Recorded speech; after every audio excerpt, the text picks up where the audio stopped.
Hi, I'm Jolie. And I'm Charlie. And welcome to Teatime Talks, the Language Attic's weekly podcast to help your English listening skills, where we talk about anything and everything. This week, we're talking about Christmas traditions from all around the world.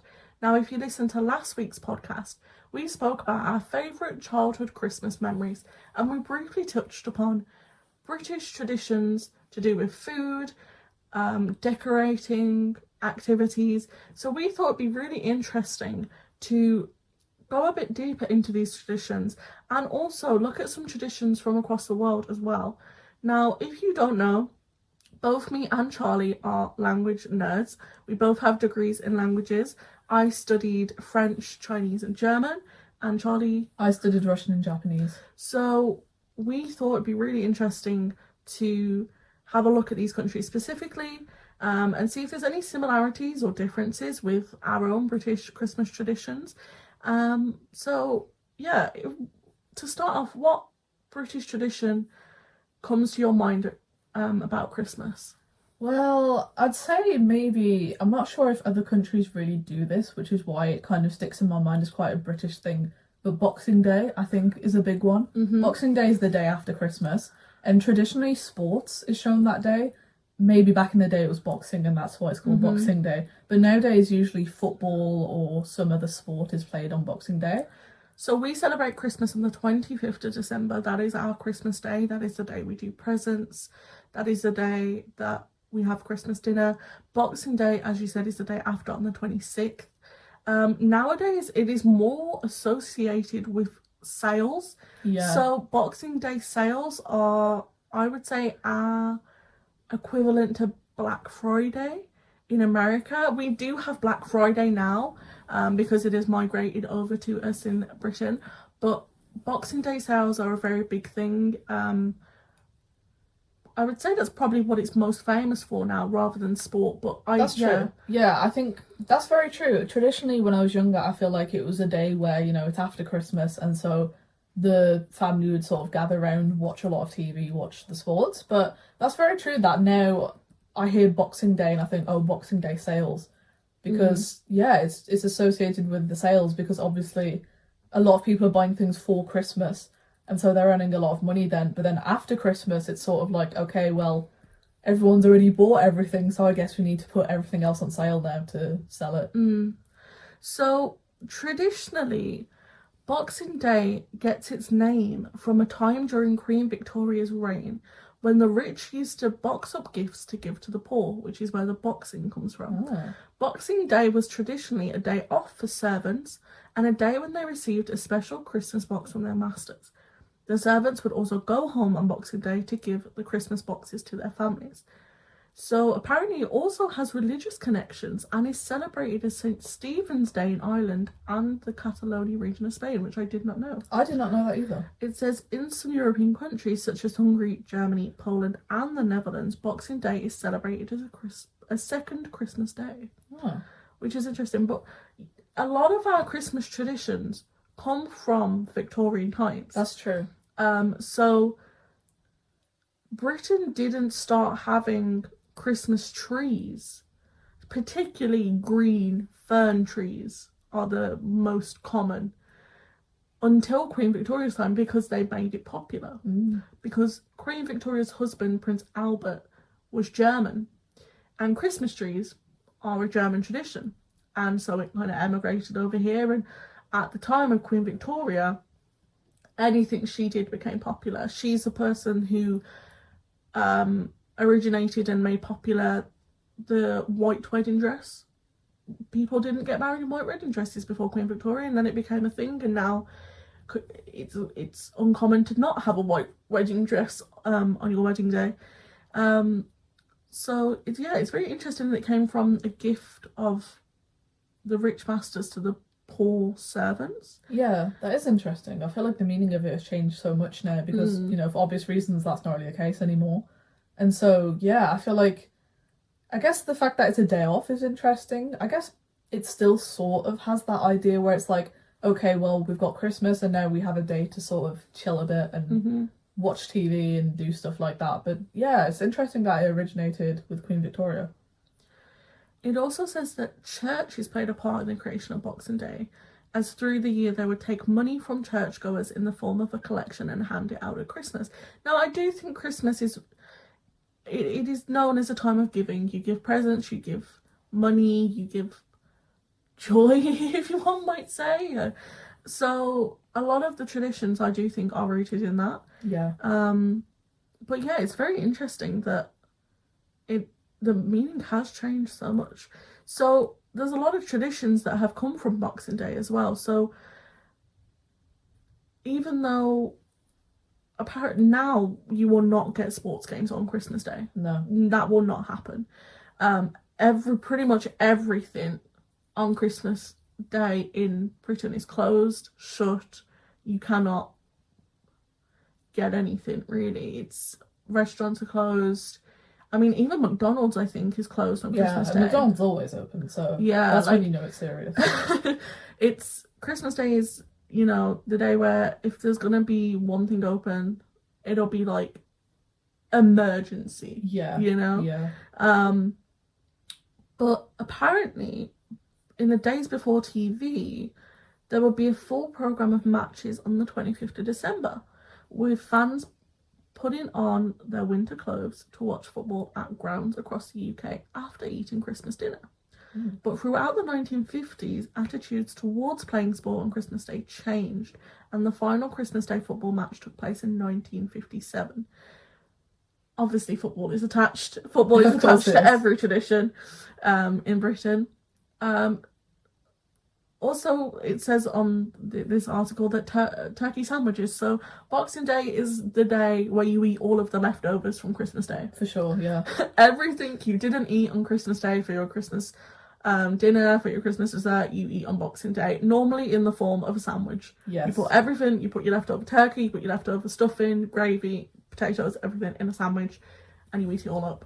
And honestly, it is delicious. And sometimes I enjoy my Boxing Day leftover sandwich more than my Christmas dinner. I agree with that, actually. I mean, I enjoy Christmas dinner, but obviously it's a lot and it's quite a hectic day. There's really something quite nice about just having all the leftovers to kind of nibble on throughout the day. No stress of having to get it all done in time for Christmas, for lunch. Like, yeah, definitely.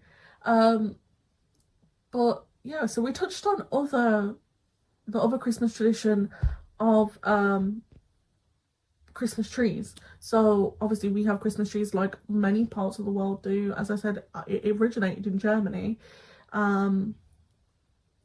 I would say Christmas decorations, we don't really have any traditional Christmas decorations, I would say. Do you think?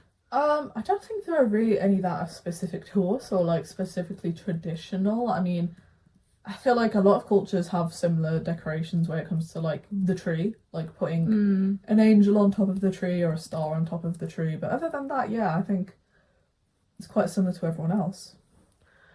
Let me just have a little Google here and see. Oh, okay, so yeah, there is traditional British Christmas decorations. So it says that decorating our homes with greenery is a Christmas tradition ingrained in our national consciousness. I do think this is true. Our colours are green, red, white, very, very nature-based, really. Trees, leaves, garlands. Do you have a wreath on your door at Christmas? Is that something that your family does? I don't think we do, actually. Also, speaking of this kind of thing, do you have a real tree or do you have a fake tree? We have always had a fake tree. I know that my mum, when growing up, had a real tree. I think it depends on the family, and I think it depends on the house you live in. And we had pets as well, so... that's true. I also have a fake tree. But I know some of my relatives have real trees and they just kind of, the leaves all fall off and it just seems a bit messy and a bit like, whoa, I've got a tree to deal with now. So yeah. I think I'm always for the fake trees. So looking on this article, mistletoe is also something which I don't know if that's British specific. I would assume it's also in America as well, and maybe other English-speaking places in the world, Australia. But mistletoe is a small plant which is hung up, and it is tradition that if you stand under the mistletoe with someone that you give them a kiss. Yeah. So apparently the first known source to associate mistletoe with Christmas is in a poem by Robert Herrick in the 1600s. And it does say that a lot of Christmas traditions are so deep rooted and undocumented, as though that we don't really know where they come from, but they just kind of happened and now they've stuck. And it says, in England, the tradition of kissing under the mistletoe is thought to have been first recorded in the comic opera 2 to 1, written in 1784.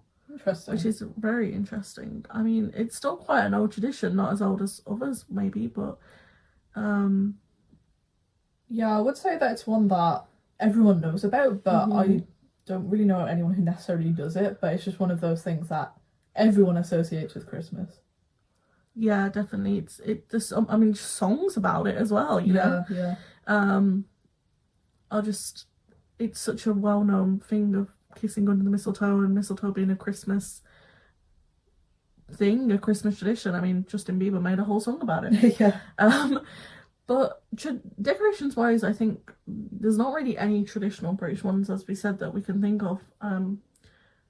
Food wise, there's a lot of British traditions. Yeah, I'd say food wise, we have a lot of things that are quite specific or quite traditional in the UK to have. For example, like Christmas pudding, which I think we mentioned in the last podcast, but Christmas pudding is very typically associated with Christmas, and there's a lot of imagery surrounding it. But it's not really as popular nowadays.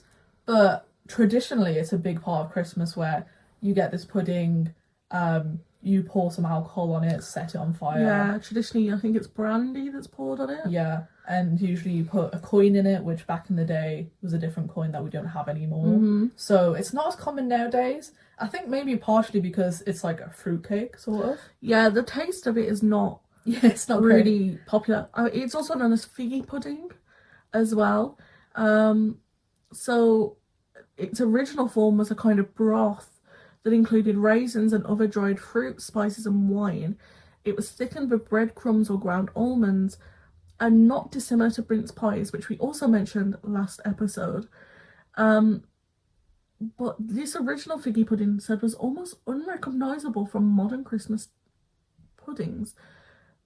And they link a recipe here from medieval times, from 1392, which is insane that the kind of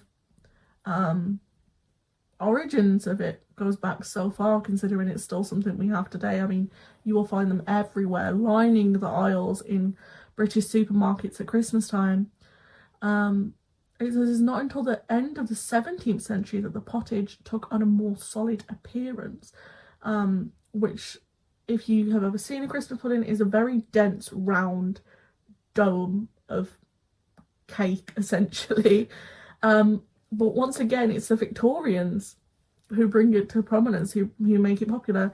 A lot of our Christmas traditions link back to the Victorians. It was a time of industrial revolution and kind of luxury, I would say. You know, there's a lot more people being able to afford. I mean, definitely take this with a grain of salt, but it's definitely a time when people celebrated a lot more. I think, you know, the Christmas trees were really common in that time. That's where that first came, as we said.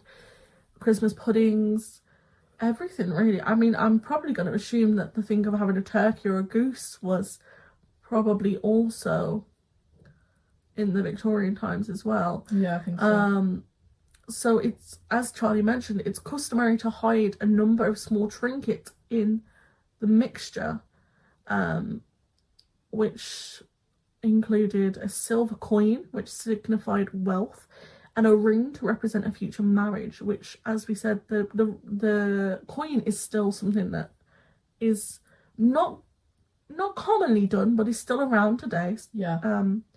And you know, you're lucky if you get the Christmas pudding.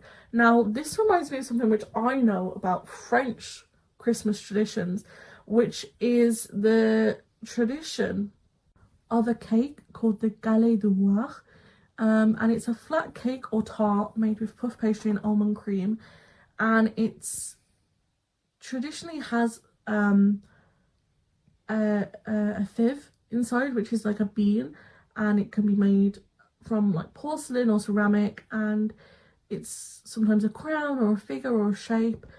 And if you find it, it's meant to bring you, luck and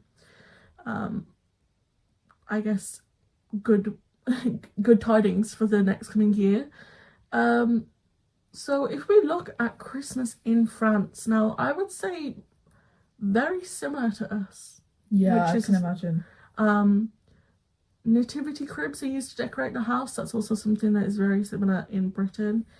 Having nativity figures is still a very prominent piece of Christmas decor in Britain as well. They also have Christmas markets, which has definitely come over to England in the last few decades and is very, very popular. Yule logs as well. Although it says that an old tradition is that the log was carried into the home on Christmas Eve and sprinkled with red wine to make the log smell nice when it was burning. There is a custom that the log and candles are left burning all night, with some food and drinks left out in case Mary and the baby Jesus come past during the night.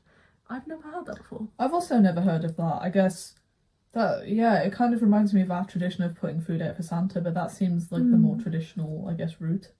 Which is interesting because in general, I feel like Western Europe has quite similar traditions. But it's interesting that it diverges a little in that way. It says below, it talks about the dessert, the traditional French dessert for Christmas is a chocolate sponge cake log called a bûche de Noël, and that sounds like a Christmas Yule log, as we would call it.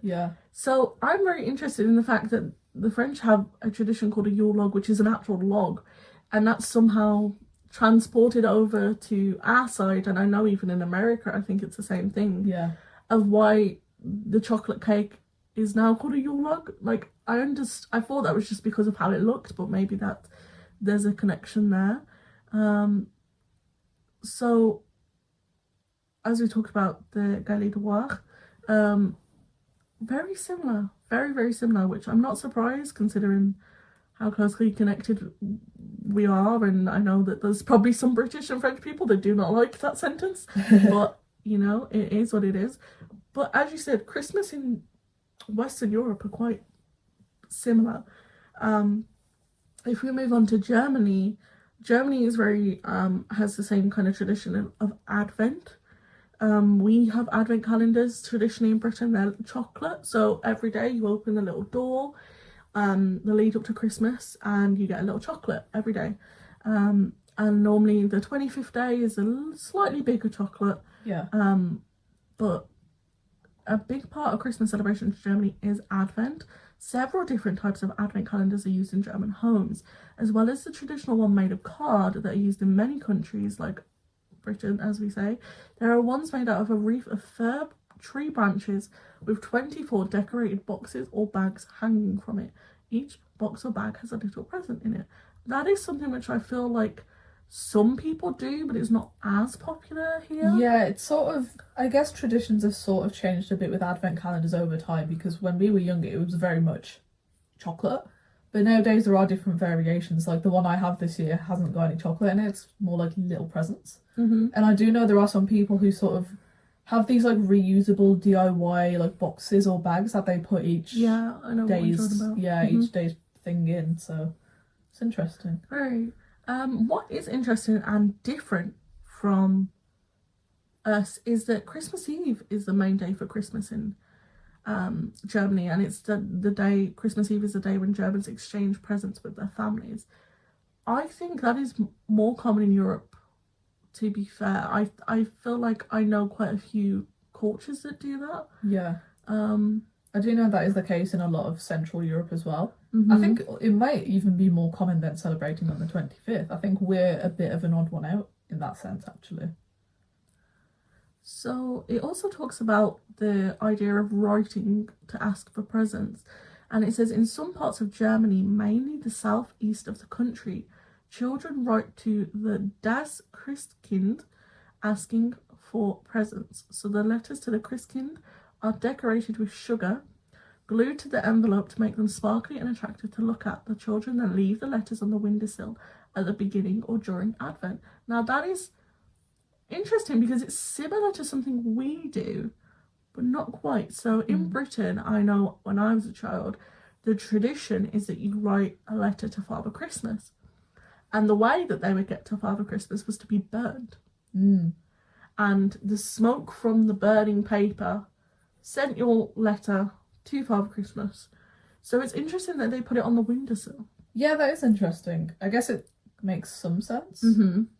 Apart from, instead of burning it completely. Yeah, definitely. I think the most famous tradition, Christmas-wise, from Germany is Krampus. Yeah. Or Knecktruppek, who accompanies Nikolaus, which is the Saint Nicholas, on the 6th of December. So Krampus is a big horned monster clothed in rags and carries chains. He is meant to punish the children who have been bad. He is usually the one who scares little children. In other parts of Germany, St. Nicholas is followed by a small person called Schwarzer Peter, who carries a small whip. Black Peter also accompanies St. Nicholas, or Sinterklaas in the Netherlands.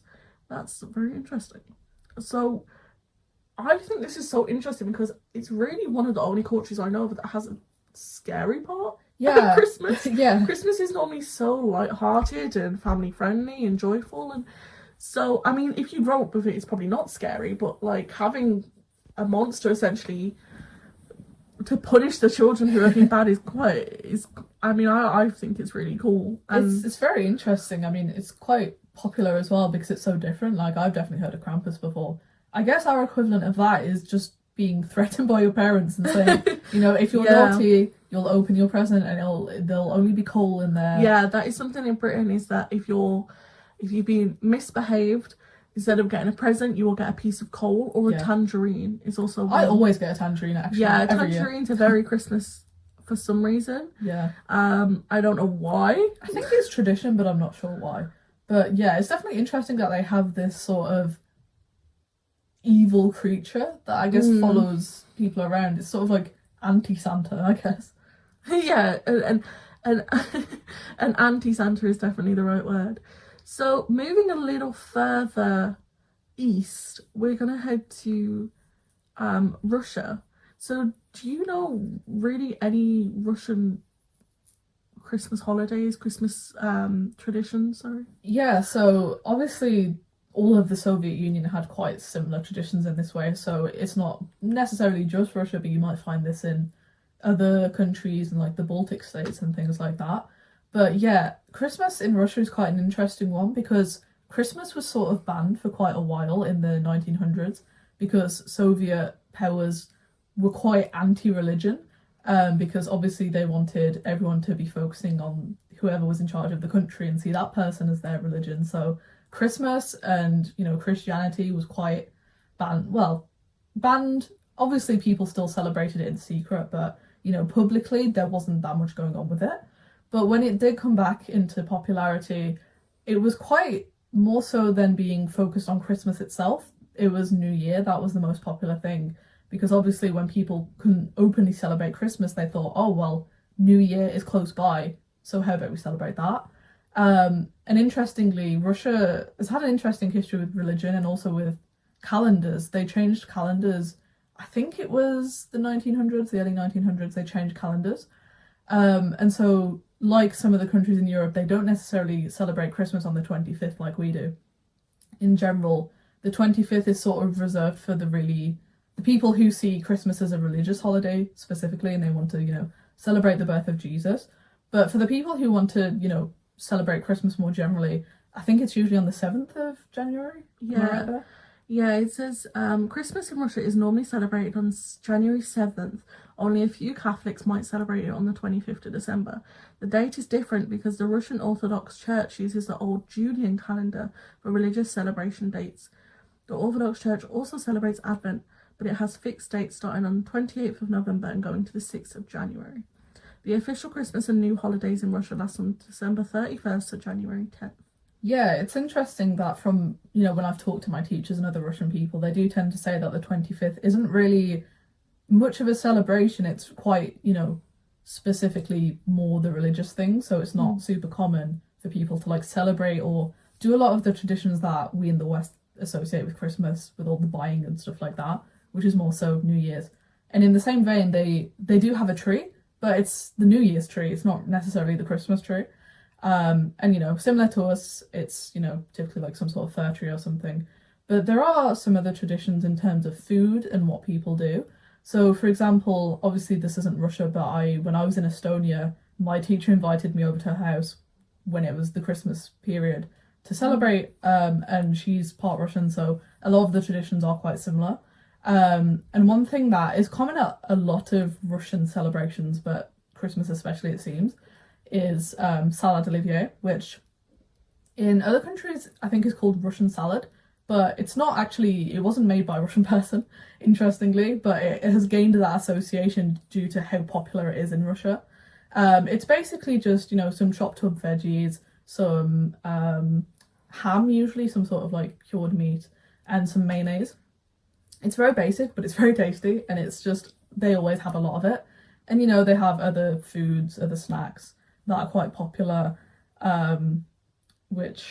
Yeah, it says here that some people fast on Christmas Eve, which I think again is more the religious side of things, until the first stars appeared in the sky. People then eat shochibo? Is that how you pronounce that? Which one? I know it's Romanized, but... Or kutia, a porridge made from wheat or rice, served with honey, poppy seeds, fruit, especially berries and dried fruit like raisins, chopped walnuts, or sometimes even fruit jellies. Yeah. Kutia is sometimes eaten from one common bowl. This symbolises unity. And in the past, some families like to throw a spoonful of shochibo up on the ceiling. If it stuck to the ceiling, some people thought it meant they would have good luck and would have a good harvest. Now, it does also say later on what you mentioned about other popular Christmas Eve foods, including borscht, which is a beetroot soup, solyanka, which is like a vegan potluck, served with individual vegetable pies, sauerkraut, porridge dishes such as buckwheat with fried onions and fried mushrooms, salads often made from vegetables like gherkins, mushrooms or tomatoes, and also potato or other root vegetables.